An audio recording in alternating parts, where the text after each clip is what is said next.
Yes, a very good morning to all of you. Am I audible and visible to everyone? Am I audible and visible? Yes, good. And did you people revise through all the theory, I think, which we have done? Yes? Ajay, do let me know, did I teach in your class coordinate covalent bond? Did we finish off that topic? I don't remember. It wasn't. No? I think I've given you about the favorable condition for ionic bond, I think, in the beginning. Yes? Okay, fine. No issues. That is not a very big topic. We can anyhow deal with it anytime. So today we are going to start off with the valence bond theory, right? And in the end, again, I'll take up your doubts and need not worry about it. Just try to go through the entire lecture, right? I'll take up your doubts in the end. Is that fine with all of you? Okay, so need not worry about it. Just pay attention and whatever you didn't understand, we can discuss. Okay, fine. So let us begin. So today we are going to learn about valence bond theory, which is in short, you know, it is VBT, right?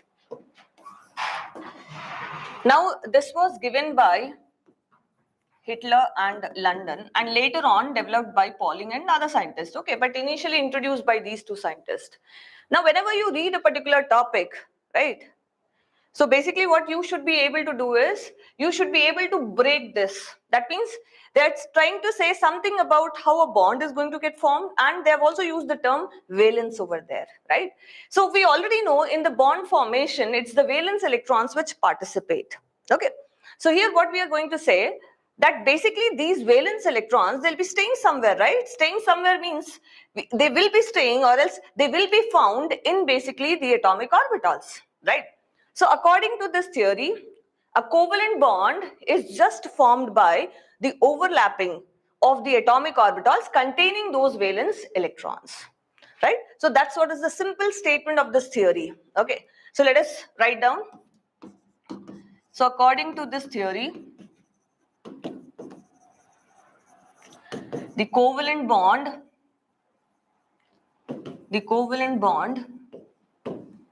is formed by partial overlapping of atomic orbitals. Okay. So first you write this and then we'll proceed for different types of, overlapping which are there.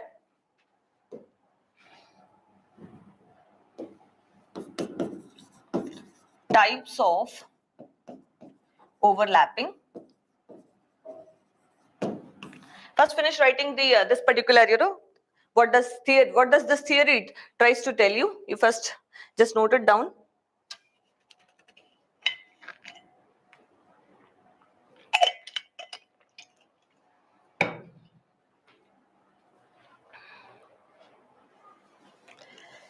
Hopefully everybody has written just two statements there.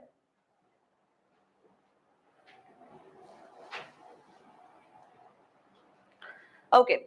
Now when it comes to types of overlapping, you are having this particular head-on overlapping. Head-on, or else I say that this is axial. Head-on or axial overlapping. Right. Now, the thing is, if at all I take, suppose I am leaving just one or two lines here, or else if at all, let us first understand this, then we can write it. Okay. Now the thing is, suppose I am having an s orbital here, right, and another s orbital here, right, and the thing is, one electron will be there. Simply let us talk about the formation of hydrogen molecule itself, right? So in that 1s will be there. Now what you are having is, what is this plus sign indicating? So plus sign is neither indicating the nucleus of this atom, nor it is telling you that it is a particular cation, because normally students have that misconception. This positive sign is nothing but the wave function, right? You already know that the electron can behave as like electron is treated like wave also. And for defining its all the properties, we have the wave function, right? Psi you might have learned in atomic structure. right? So what is going to happen is, suppose I am writing Z as internuclear axis. Now, what do I mean by internuclear axis? Internuclear axis is the axis about which your two atomic orbitals are approaching each other for the overlap. Okay, the two atomic orbitals are approaching each other for the overlap. That particular axis is internuclear axis. Okay, now the thing is, if nothing is mentioned in the question, so definitely you have to take Z as the internuclear axis. If the examiner is specifying, okay, X is the internuclear axis, Y is the internuclear axis, then you can go along with that. Otherwise, nothing specified, you can simply take Z as the internuclear axis by default. Okay. Now the thing is, if you see carefully, I have drawn this as the internuclear axis, and here the two electrons here, which have kind of, these atomic orbitals, they have overlapped, and hence the sharing of electron has happened, and this leads to the formation of sigma bond. Right? And what I'll be defining this head-on overlapping is, head-on, you understand, like something like head-on, if at all you have to bang on the wall, it is like head-on, you are going and colliding there, right? So something like this, internuclear axis like this, head-on, axial overlapping, along a particular axis they are overlapping, right? Now the thing is, here what you are having is this, can I say the sigma bond, the electron density which is there, or the electron cloud, is it intersecting the internuclear axis? Yes, right? It is intersecting. So that's how I define my axial overlapping or head-on overlapping. Okay. And this kind of overlapping is going to lead to the formation of a sigma bond. Now, suppose if I give you px plus another px I'm giving you, right? Now the thing is, they are pointing in the x direction, and you must be very careful that you need not have in mind that only, x, this horizontal direction is only x. X, Y, Z, they are mutually perpendicular. So I can just, kind of change the reference and I can have X pointed in this direction also. Getting it? Now, if at all I want to make a sigma bond or head-on overlap, so for that what I want, they should be like head-on overlap, like that, axial overlapping. So it has to be X as the internuclear axis, right? So X as internuclear axis. So what is going to happen here? You are going to get something like this, right? Here is the nucleus, right? Here is the electron density, and if at all I want to show the internuclear axis like this, here it is plus, plus, minus, minus, right? This is internuclear axis, and you got a sigma bond, right? Hopefully people are able to understand this. Now suppose if I give you S, and I give you suppose Px, right? Now for the formation of sigma bond, what should be the internuclear axis? Because you know that S is a non-directional orbital, right? Because it will have its electron density found in all the three probable directions, right? So in this case, do remember when I draw a S orbital, it is like X, Y and Z.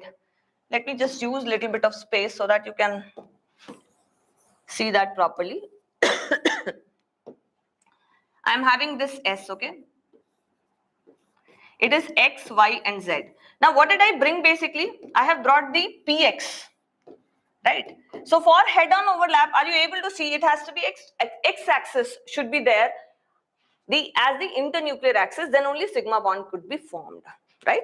So here X as the internuclear axis. So you're going to form something like this. Here plus, plus and minus, right? And again, this is like sigma bond.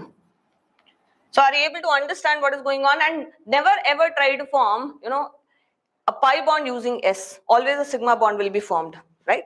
So here I'll just write down one or two statements. In this type of overlapping, then I'll give you time to note down, don't worry about it. In this type of overlapping, the electron cloud of the atomic orbitals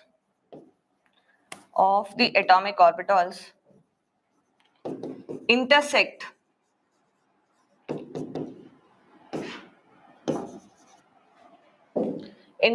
the internuclear axis. INA is internuclear axis, which I've already used the term, and this leads to formation of sigma bond. This leads to formation of sigma bond. So please write this down.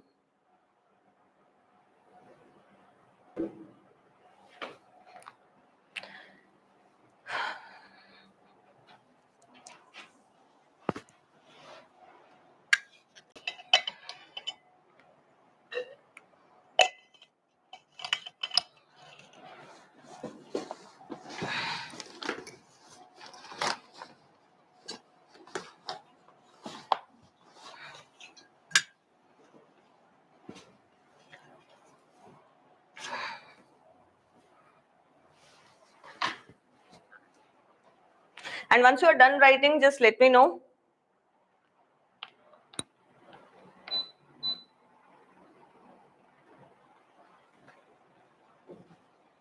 Okay, I'll scroll it a little bit up so that you can write down the statement here.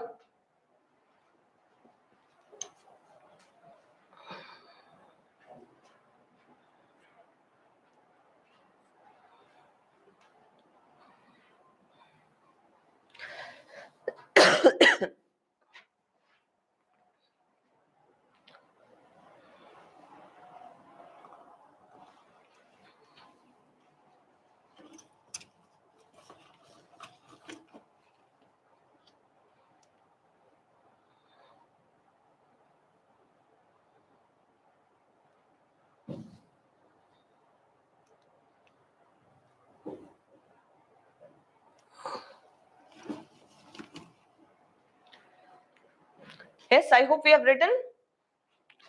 Okay. Now let us go for another type of overlapping which is there, and I think which kind of notation I'm using here. Let me just see. Roman letter. Okay, no, I was not using Roman letter. Okay.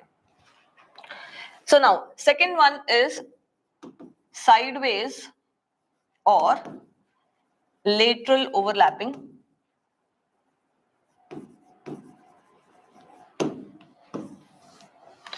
Now in this case, let us say I am giving you plus minus here. This is basically py, and let us say this is y direction. Definitely when the lobes are pointing in that direction.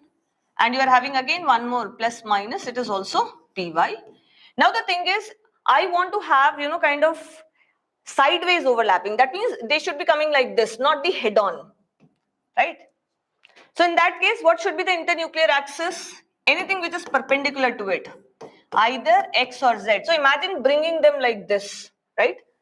Okay. So here x or z can be the internuclear axis, and we are going to get this kind of overlapping here, right?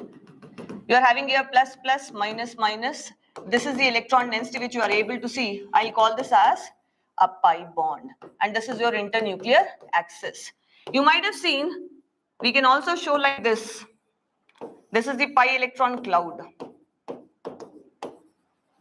That means the electron density which is there in that particular pi bond, right? Are you able to get this? So if at all I give you 2pz, and I'm saying that I want to form a pi bond. So what should be the internuclear axis? From here you can easily guess. If at all you bring that z as the internuclear axis, it is head on, right? If at all it is x or y as the internuclear axis, you are going to get the pi bond, right? Okay, so I'm going to write here, in this type of overlapping, the electron cloud of the atomic orbital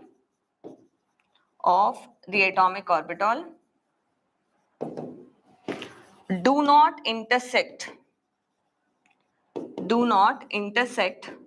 the internuclear axis. Okay, and this leads to the formation of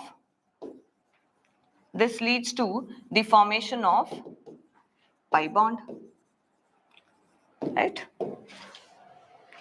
Please write this down.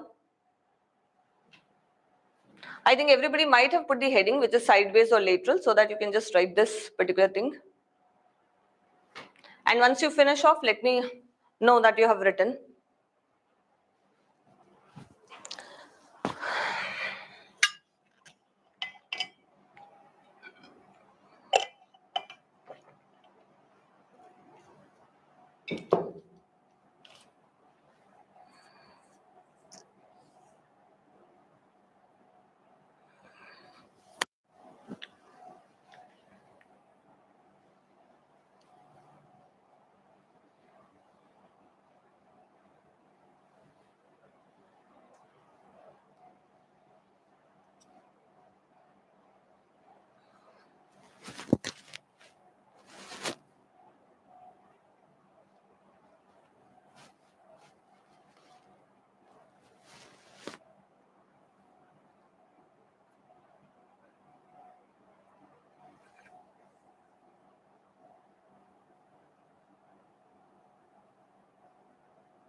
Yes, are we done writing?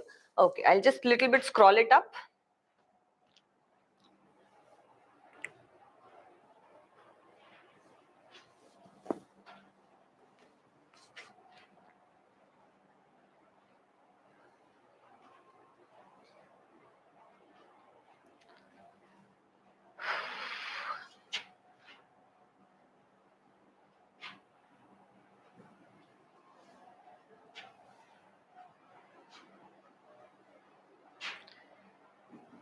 Yes, I hope we are done writing just the two statements. Okay. So you can write down one statement, sigma bond, or else like a note you can write down. Sigma bond is stronger than a pi bond. Reason being more extent of overlapping in case of sigma bond as compared to pi bond. So it is like difficult to break a sigma bond in comparison to a pi bond. Okay, now the thing is, this is let us say first. Then again what I can have is, let us talk about delta bond here. Delta bond. This is basically a kind of, four-lobe interaction, and it will be formed by d orbitals having those four lobes. Okay, so that means you understood that which particular d orbital I'm not going to include. I'm not going to include dz square. It just has two lobes, right? So dxy, dxz, dyz, and you are having dx square, y square, right? So suppose if at all I talk about, let us take dxy here. And see, mind well, all of you should be very clear about the sign of the wave function.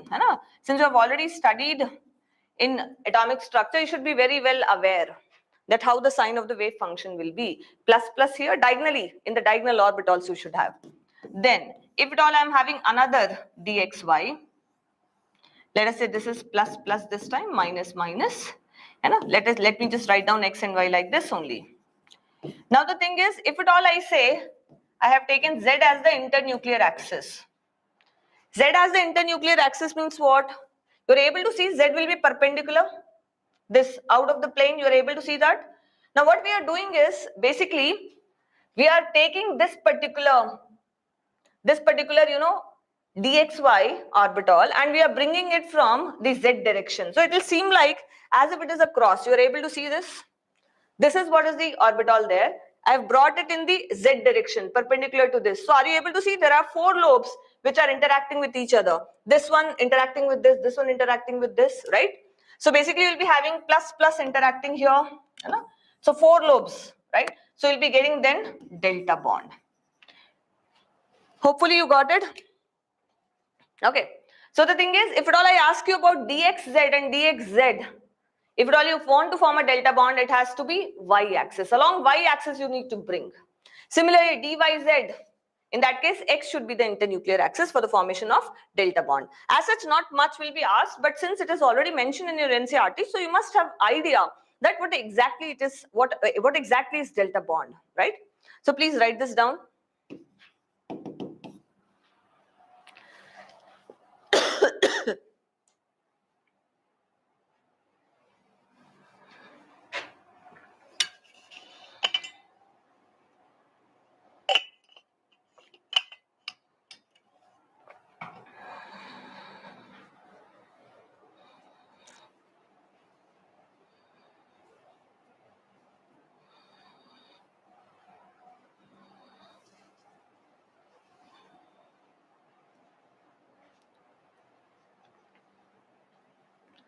And once we are done, let me know.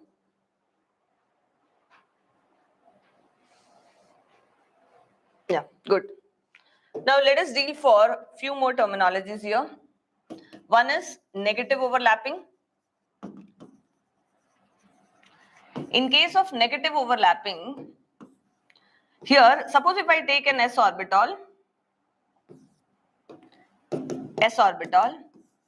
another one I take with minus sign. Whatever is the internuclear axis, these two are the opposite sign of the wave function. Hai na? So destructive interference you can think of. So what will happen? There will not be any bond formation. And what is the reason for no bond formation? Because of the opposite sign of the wave functions which are interacting with each other. Right? So even if at all I give you this plus minus, let us say px, another one is minus plus, and let us see x and this side x, it is also px. Okay, now the thing is here also no bond formation, because the sign of the wave function of the orbitals which are interacting or coming for the overlap, they'll be cancelling out each other, so no bond formation, right? So you must be careful. The examiner can give you a diagram, right, and they can basically ask you which of the following represents the negative overlapping, right? So please write this down and then we'll proceed further.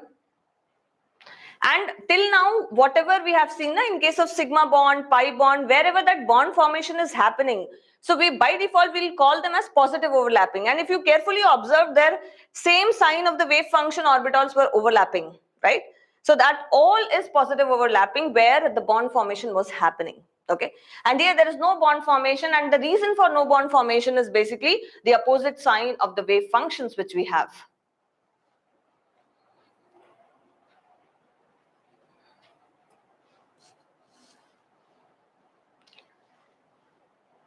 Yes, are we done drawing it?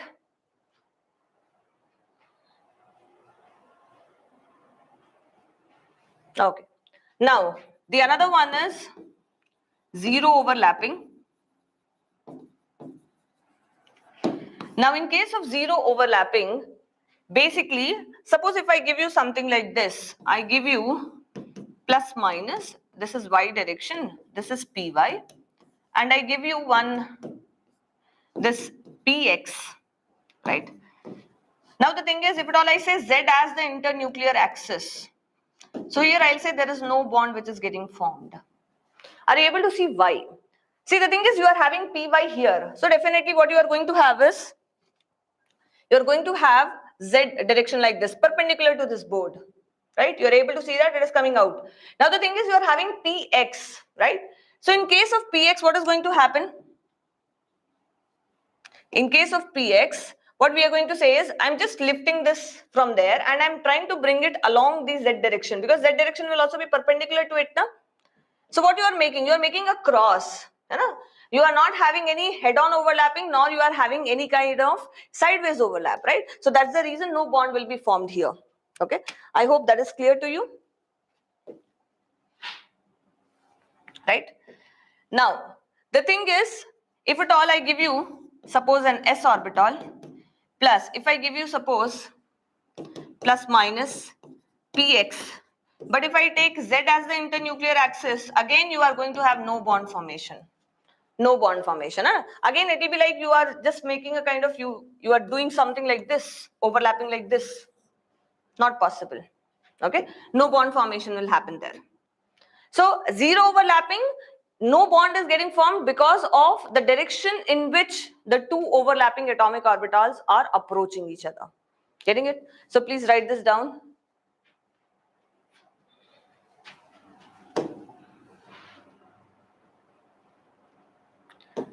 Then we are going to see one more point here, which is bond strength, which could be asked to you.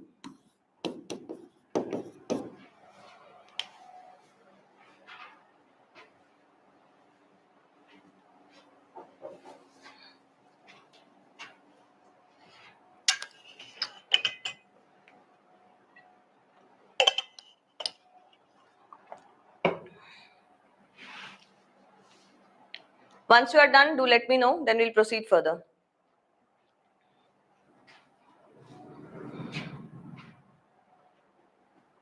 Okay. Now next is for the bond strength. So you have to remember one thing, that bond strength is inversely proportional to size, and this is decided by n value. And what is this n? N is principal quantum number. Principal quantum number. And this is basically a dominant factor. That means by size you have to determine first. So this is dominant factor. And then percentage directional or percentage P character. Right? But the thing is, this percentage directional character or nature, that has to be checked only if n value is same. Then only you have to check. Okay. So basically you will understand this by one example.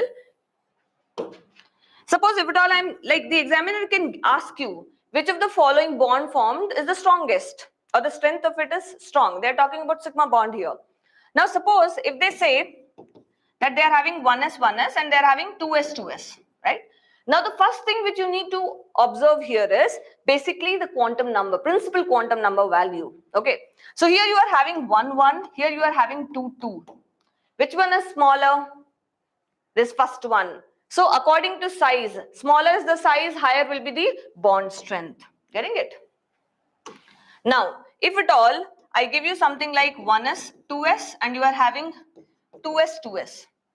In this case also, if I ask you about the bond strength, what you are having here? 1, 2. Here 2, 2. Which one is smaller set? First one. So the bond strength is going to be higher there. Now what if I give you suppose 2s and you are having here 2s, 2p. And if I ask you about the bond strength here, n value is same. Are you able to see here also 2, here also 2?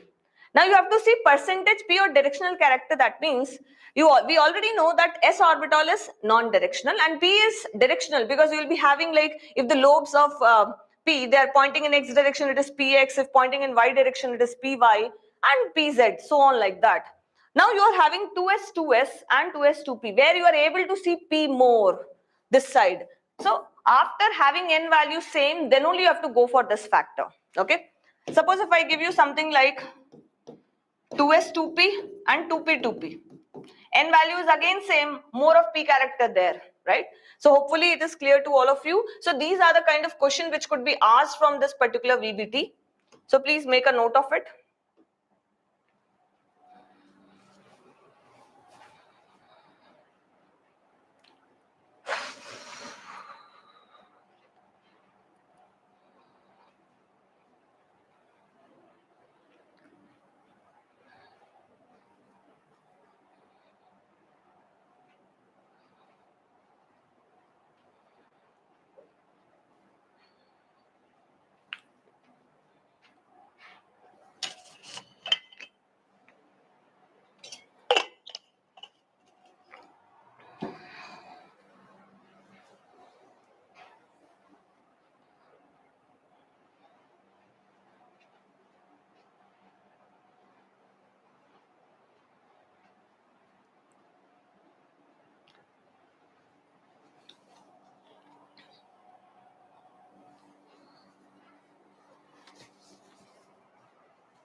I hope we are done writing.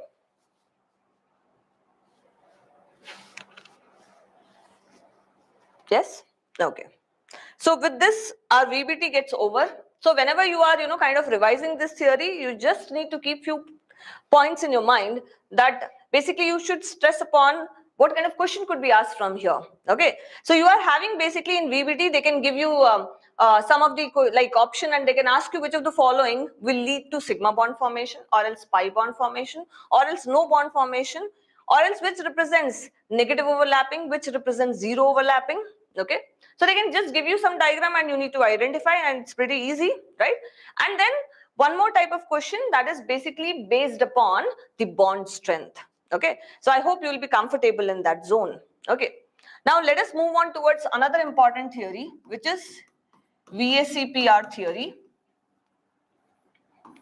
So we call this as valence shell electron pair repulsion theory, and this was given by Nyholm and Gillespie.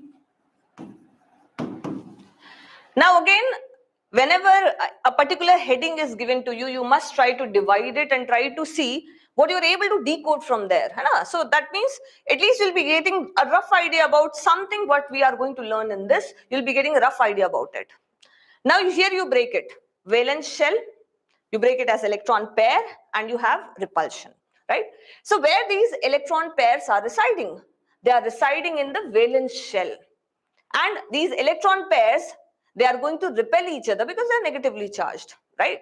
So you try to understand the scenario here. So basically in this theory, we are going to see how these electron pairs are trying to arrange each other with respect to like each other, right? How they are able to arrange themselves with respect to each other to avoid that like repulsions which are there. Because if the repulsions are more, the system will be unstable. And whatever we read about these stable molecules over there, right? So you try to, kind of relate the scenario with your day-to-day life. If you don't like a particular person, you hate that person to such an extent, and your thoughts don't match. So if you see a person coming from a particular, kind of corridor, you will try to, reverse, take a U-turn from there itself because you don't want to face that person, right? So you are trying to place yourself totally opposite from that particular person, so that you don't have, kind of any repulsion going on at that particular moment. So similar way, in case of this electron pairs also, they try to arrange themselves in three-dimensional space in such a way that these repulsions are minimized. Okay, so let us talk about all those postulates over here. Okay, so all of you can just write down these postulates, right? Because sometimes in the statement form they can ask you, right? And along with me itself you can write it. Okay, first postulate is the electron pair in the valence shell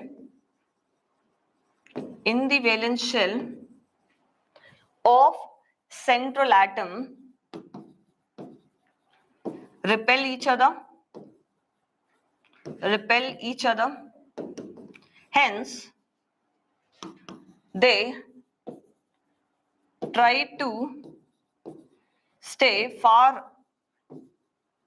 away from each other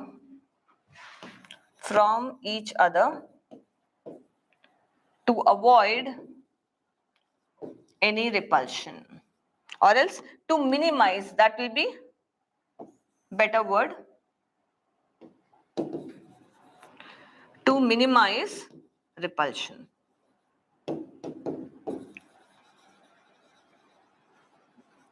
Okay.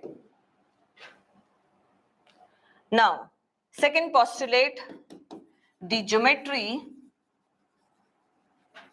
and shape of the molecule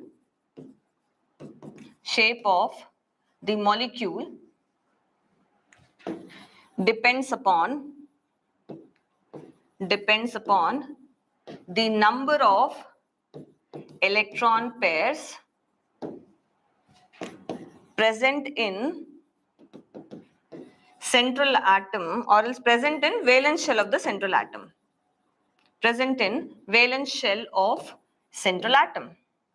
We'll see all these points, need not worry. At present, we are just writing this down.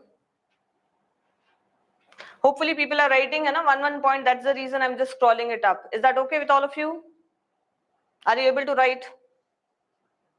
Yes? Good.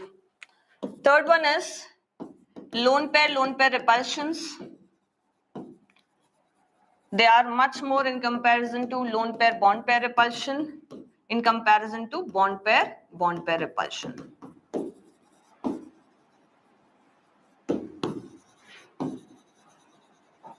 Okay. Right? Next, we are going to see double bond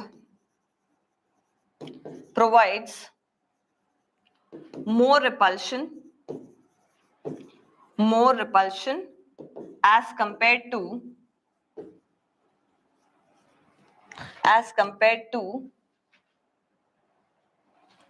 a single bond.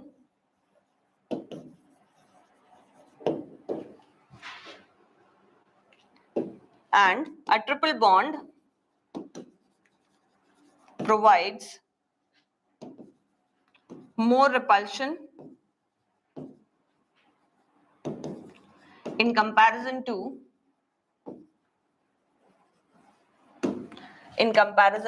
a double bond. That means if at all I am having in double bond, I am having more electron density. So more repulsion, more electron pair are there as compared to single bond. In triple bond, I am having 3 pairs of electrons. In double bond, I am having 2 pairs of electrons. So higher is the number of pair of electrons, higher will be the repulsion there. Now, next and the last point, if more than one resonating structure, RS is resonating structures, okay? If more than one resonating structure exists for a given species, then Vscpr theory is applicable for all of them. For all of them, right? So please finish writing it, then we'll proceed further. So they're just talking about, kind of different interaction or what kind of different repulsions which exist, who provides more repulsion, how they are going to stay.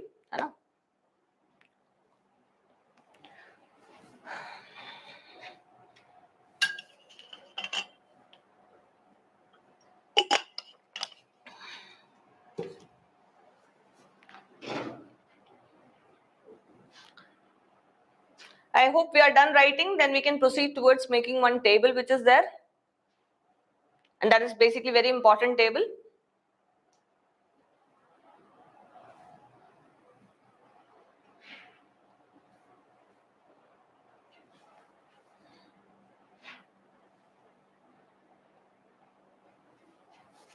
Are we done writing it? Okay. Now, before making a table, let us just write down for a general molecule. Let us say I am writing this as AXNEM, where A is central atom. So we are going to use the shortcut which is CA over here, right? And X, which is representing the surrounding atom, like SA we can write down.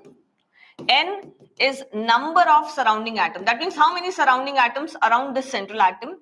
E is the lone pair of electron. It is representing lone pair of electrons on central atom.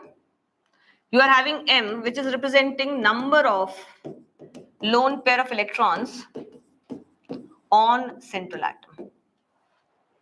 Right? In your NCERT, in that particular table, they have used little bit different notation, A, B, L.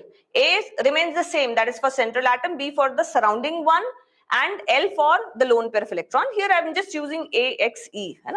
So it doesn't make much of the difference. Okay. So you must understand what are they representing. After that, I am going to make one particular table and all of you must make that. So number of electron pairs, electron pair geometry,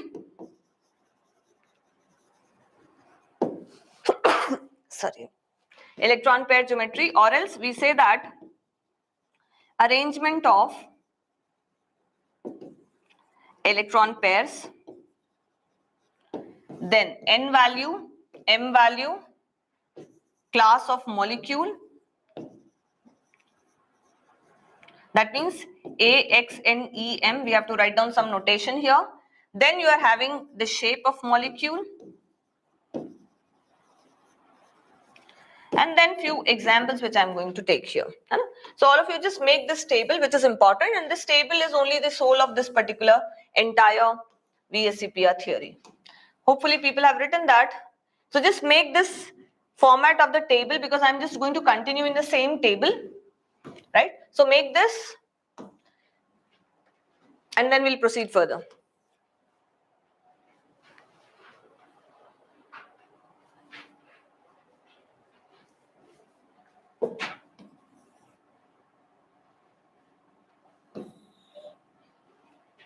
Here also the line is not straight. You can have straight lines actually.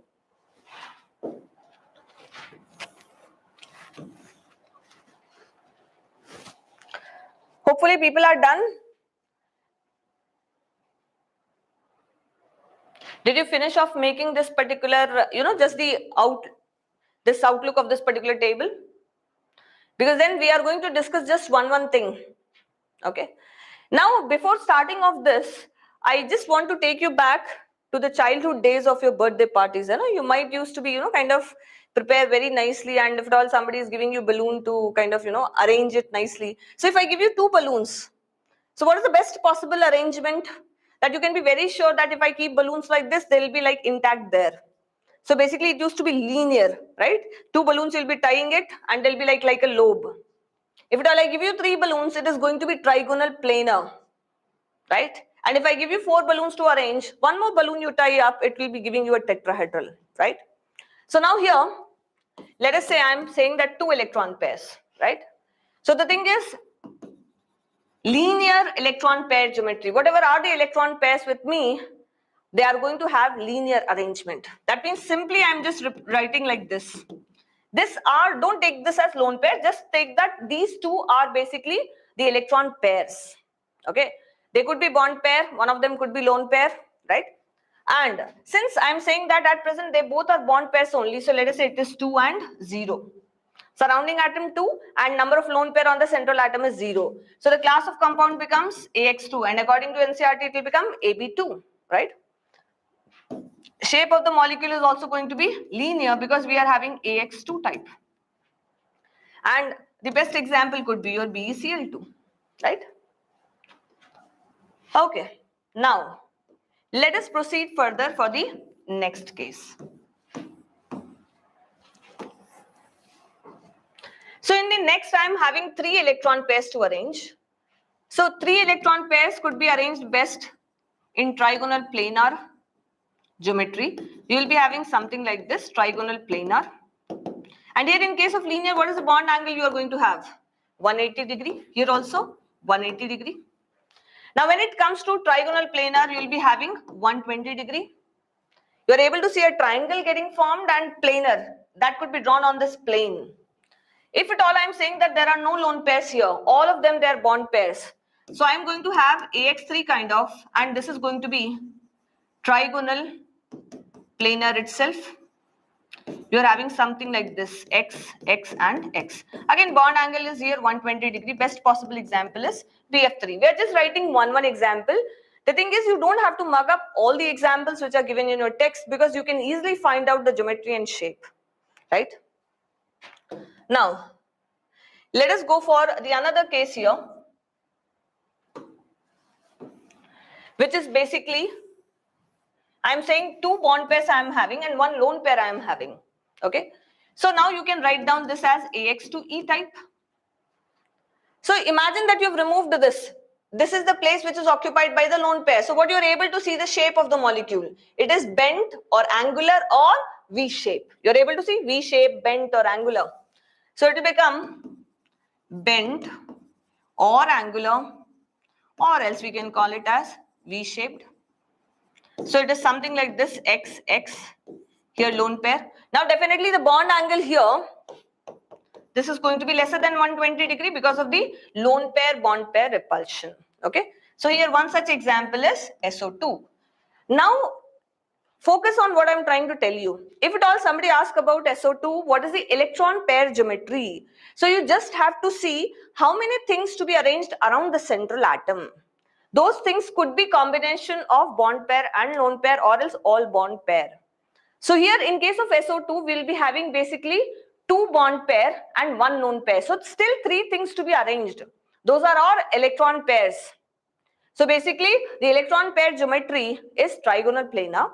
And if at all the shape of this molecule is asked, it will be bent or angular. Okay. So please write this. Then we'll proceed further. One case I am discussing and then we are proceeding. Write that.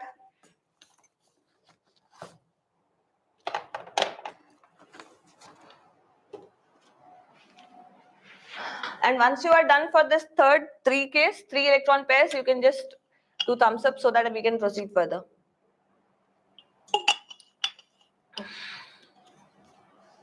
Okay. Good. Now let us go further, where I have to arrange 4 electron pairs. So the best possible arrangement is tetrahedral there, right? So in case of tetrahedral, what I am having is, this will be 109.5 degree, or else we can say this is 109 degree 28 minutes. Have you ever seen that tripod on which a particular camera will be placed? So a tripod is basically a tetrahedral unit only. So you are having here 4, 0. It will be called as AX4. And when no lone pair is there, so geometry of the electron pair and the shape of the molecule, it coincides, right?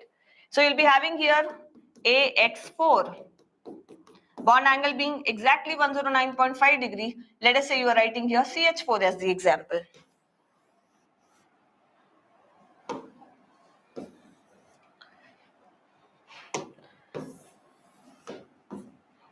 Now, let us go for the next combination or next possibility here.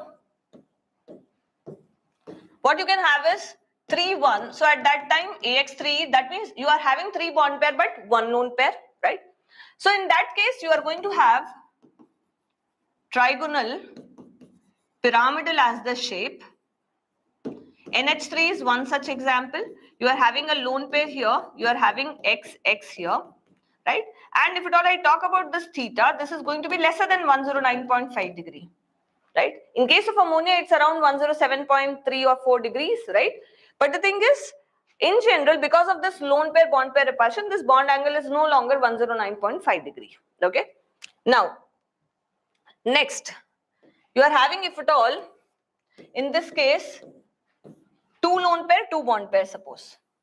I'm having 2 lone pair, 2 bond pair, so it will become AX2E2, and this will become bent or angular, right?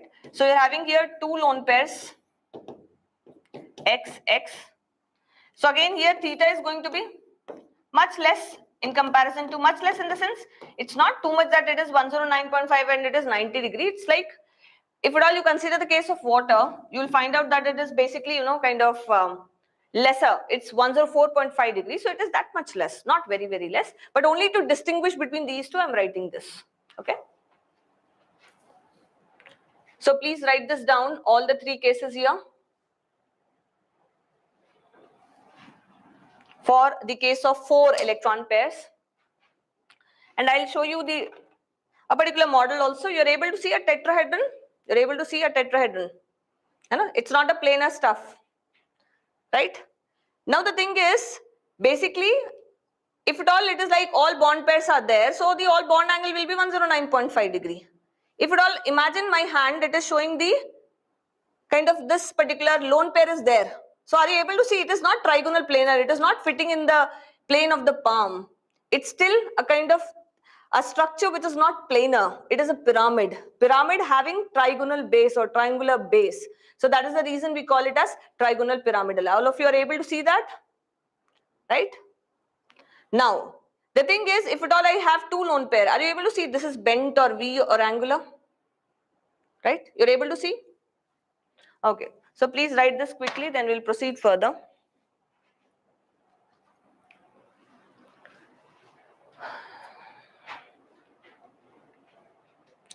And in fact, you can make your own tetrahedral. You don't need a model for that. You just take 4 pens, 4 thin pens, and just make 2 V's, like 2 V's and like perpendicular to that, each other.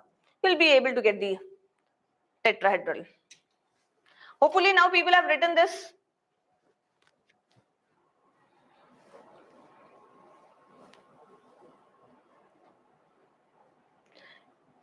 Yes, are we done writing?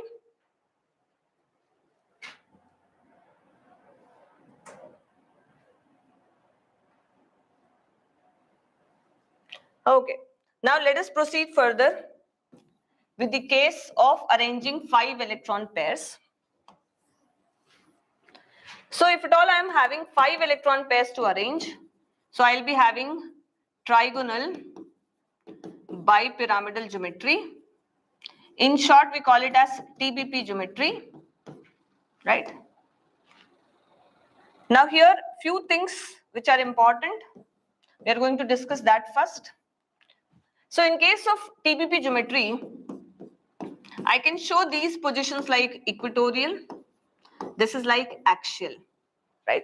So if at all I want to show through a model particularly, are you able to see this model? So all the blue ones which are there, this you see, it is seeming like if at all you forget about this green ones, are you able to see it is a trigonal planar? And perpendicular to that there is like this one, this green ones, bond containing green ones. Now the thing is, what we are talking about is basically this axial and equatorial, right? And now if you see this particular molecule, you might feel that these blue ones, they are forming the periphery of this molecule, and hence we are calling them as equatorial position. And these green ones are known as axial, right? Now if at all I ask you about what is the bond angle between equatorial, that will be 120 degree. And how many such interactions exist? 3. That means interaction, that means if at all I am placing any lone pair there or bond atom there, so what is the kind of interaction? How many interactions? 3, now 1 here, 2 here, 3 here. Now you are having axial, 180 degree, only one interaction. And if at all I give you axial equatorial, basically it is 90 degree and there are 6 interactions. That's it. Because one axial here, it is perpendicular to all these 3. It is interacting with them. That means the repulsion will be happening between them. Here also one axial which is interacting with the other 3 here. So that's why 6, right? You're able to see this. One axial is perpendicular to each equatorial. Like this you are able to see, right? They are perpendicular. Axial, 180 degree, right?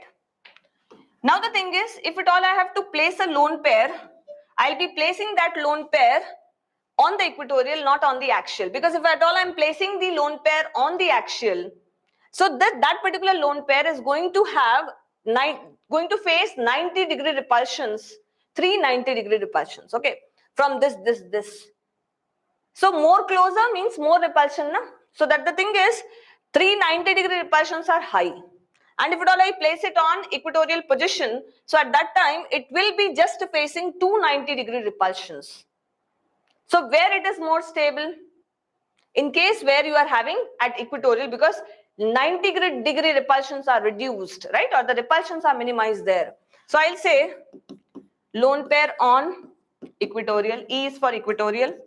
And bond length here is equatorial is greater than axial. Again, the reason being more repulsion. Sorry, it is reverse. Axial and equatorial. Axial is facing more repulsion as compared to equatorial, so its bond length is going to be more, right? So here we are having 5, 0. You'll be writing AX5. This will be TBP itself, right? And you'll be writing like this. X here. Here you are having X. And this is like PCl5 is one such example. So they can ask you in case of PCl5, PCl axial bond length, is it equal to the equatorial PCl bond length? In that case, you do remember, this is important, okay? So please write this.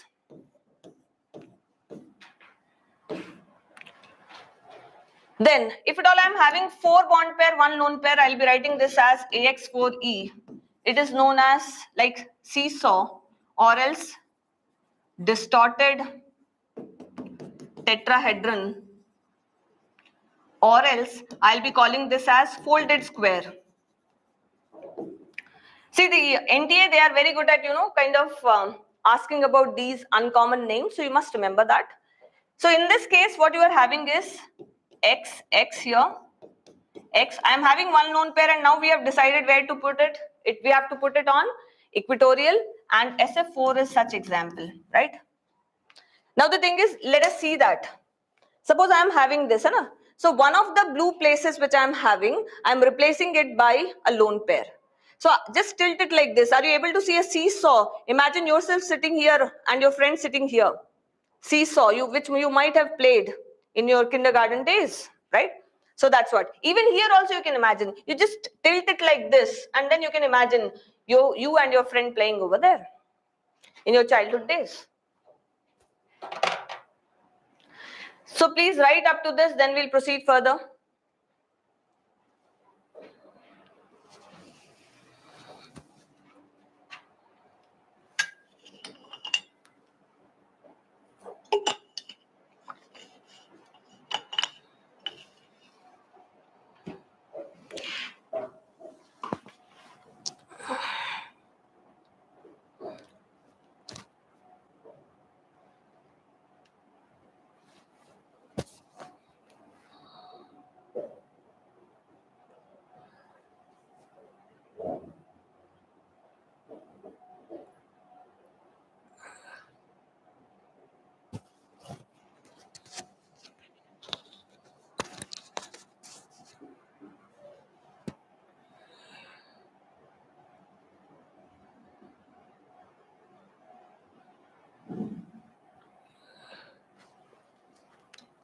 Yes, are we done writing?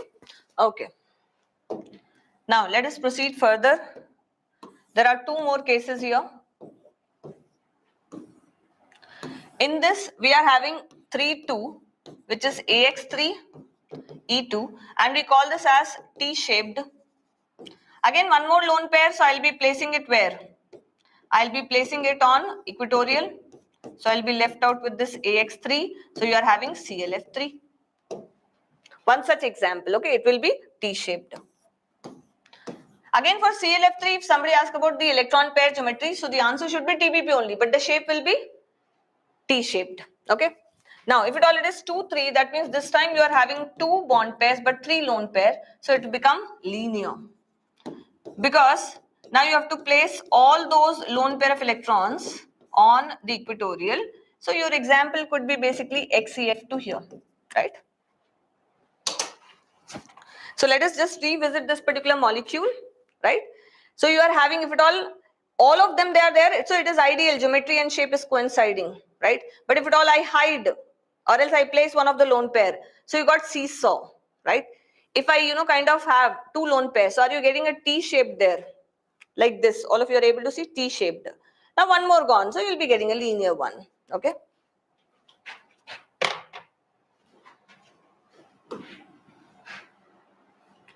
Write this, then we'll proceed for the number of electron pairs where it is 6.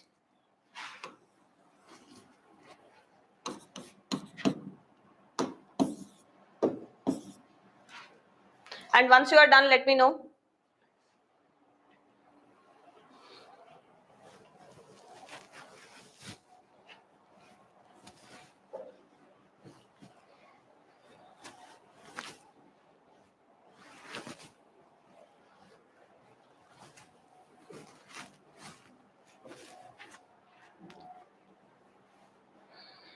Okay.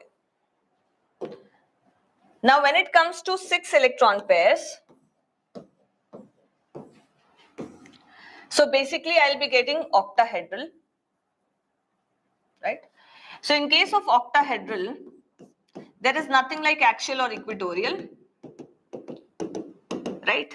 Here you must remember that all bond lengths are same or equal.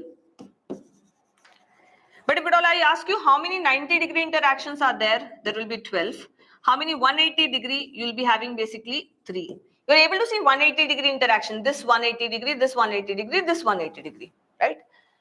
If you count, in fact, it will be like something like this you can have A. If I just make a particular square, this octahedral. So it is like x over here. And here also x. So first of all, these 4x, they are mutually perpendicular to each other. So 90-degree 4 from there. This particular x, it will be perpendicular to all these x which are there in that square plane. So 4 90-degree interactions from there. And here also this x will be having, like it will be perpendicular to them. So 4 from there. So total 90-degree interactions, you are having basically how many? 12. If at all it is 6, 0, you will be writing AX6 and again you are going to have octahedral. So you are going to have something like this, X here, 4 in one plane and 2, 1 above and below. You are having SF6 there, right? Now, next is you are having 5, 1, it will be AX5E and basically this is going to be square pyramidal. So in case of that, you can have something like this. One lone pair you have placed here. We try to form a symmetrical structure. So are you able to see this will be forming a square base and when you connect them, it will be forming a pyramid. Okay. It will be forming a pyramid. So square pyramidal. That way we are saying square pyramidal it is. Okay. Now here it is BRF5 is one such example.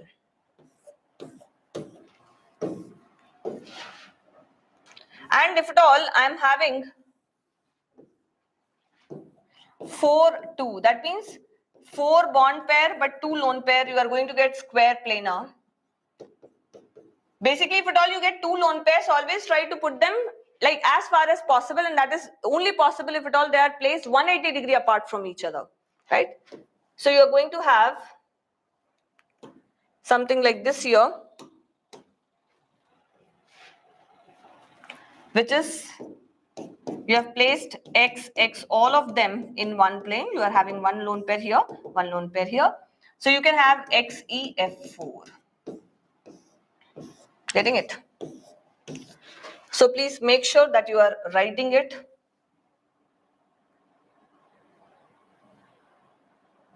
So I brought all of them in the same page. So better write it down. Then we'll proceed further.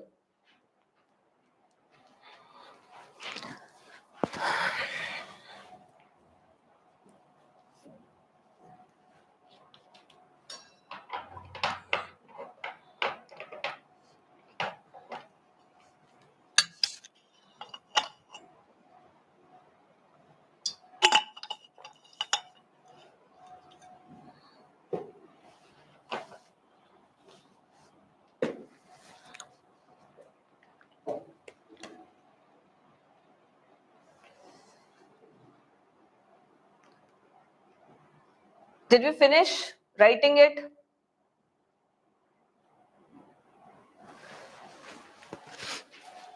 Okay. So let us proceed further now.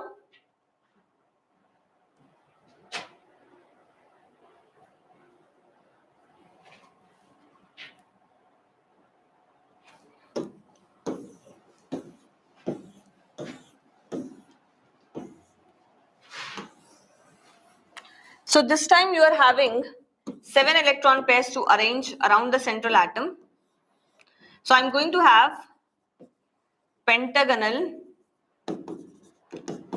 bipyramidal geometry here, which is PBP, right? And how does it look? Let us see that. You can just make a pentagon like this, put a central atom here. You can place this equatorial positions and then one axial above and below. Basically, just to tell you that it is perpendicular, I have tilted it a little bit. Okay. Now here, equatorial, they are 72 degree apart and there are 5 such interactions. Okay. When you are having axial, it is 180 degree apart. Only one such interaction. Equatorial axial, bond angle is 90 degree. They are still perpendicular. How many interactions total? 10 you are having. Right? So you can make a particular pentagon on your own. And the thing is, center of that, like above, you are able to see above and below also it will be there. So this around this particular molecule you are having, equatorial position. This is the top of it. It will be like this axial position I'm talking about. So axial equatorial still having that 90 degree. So one axial is interacting with 5 of the equatorial position. So 5 interactions. Here also one axial interacting with again these 5 equatorial positions. So you are having one more, like one more in the sense 5 more another sets, right? Now in this case you came to know that equatorial positions, or if at all I place lone pair on the equatorial position, they are going to be more closer. That means they are going to be 72 degree apart. They are going to repel each other more. So it's better to put them on axial, because at least from axial and equatorial you will be having 90 degree repulsions only. That means at least the bond angle is more, so they are relatively far away. That's what is this theory all about. Keeping the electron pairs in such a way so that the repulsions are minimized. Whereas in case of the 5-1, which we have 5 electron pair, TPP geometry, we have seen that the axial and equatorial, if at all I placed on axial and equatorial, axial position, I had 3 90-degree repulsions. If I put that on equatorial, they had only 2 90-degree repulsion. Here basically, if I put it on equatorial, you are having like those repulsions are going to increase because the bond angle is less over here, right? So here I'll say lone pair on axial, and bond length of equatorial is going to be greater than axial because they are going to suffer more repulsion. So it is just the reverse of what you have learnt in TBP, right?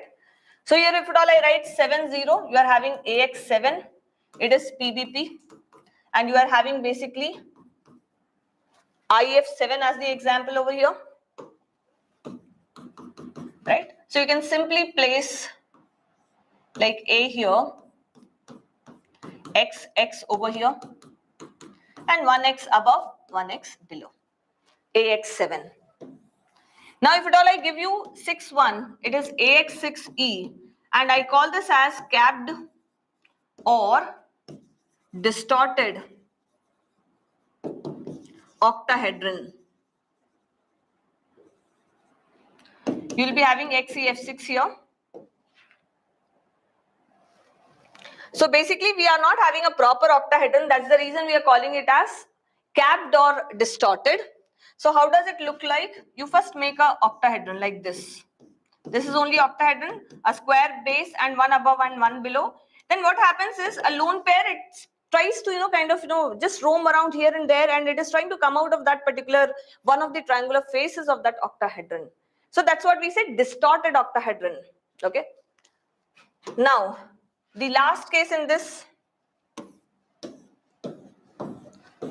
where we are having 5 electron bond pair and 2 lone pair, we will be writing AX5E2 and it becomes pentagonal planar, and you are having XEF5 minus in this category. So pentagonal planar means when you are having 2 lone pair, where are they going to be placed? They are going to be placed at axial position, right? So you will be having X here, X here, X here, X here. 2 lone pairs at the axial position like this. So you will be having just the pentagonal planar, right? So please write this down.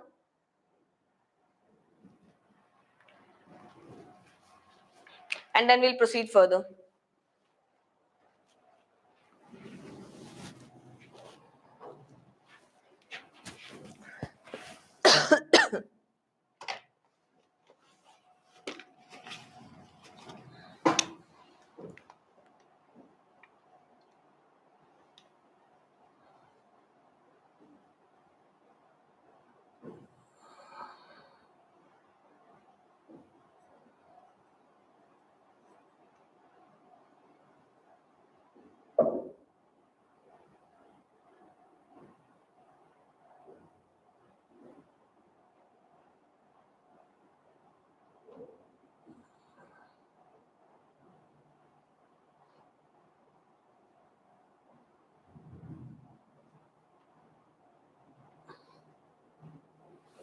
Yes, are we done writing? Let me know so that I can scroll it up. Okay.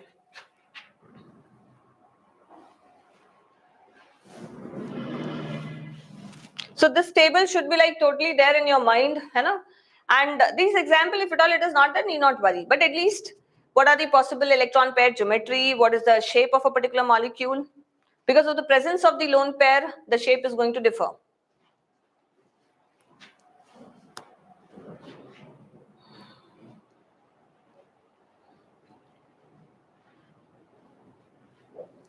Yes, are we done writing?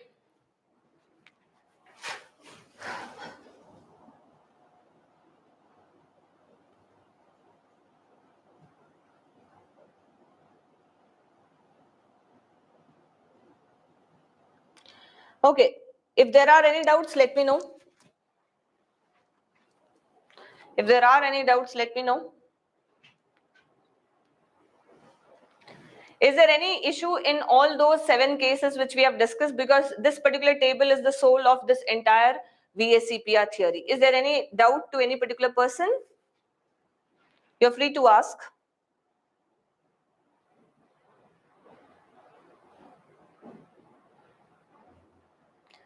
Gagandeep, whatever I have taught you today, you ask about that.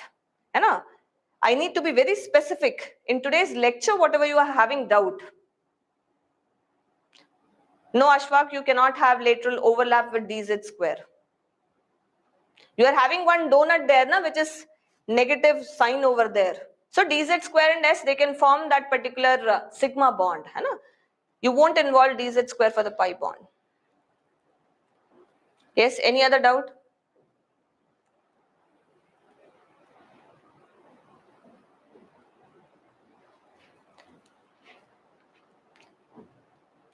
Then the entire session is clear to all of you?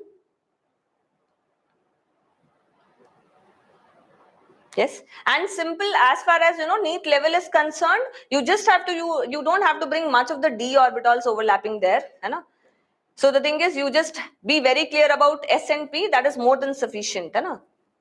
So that is the case. Okay, so then see you in the next lecture. Thank you and have a nice day. Arey, I've clearly written, beta. Please read the lecture properly.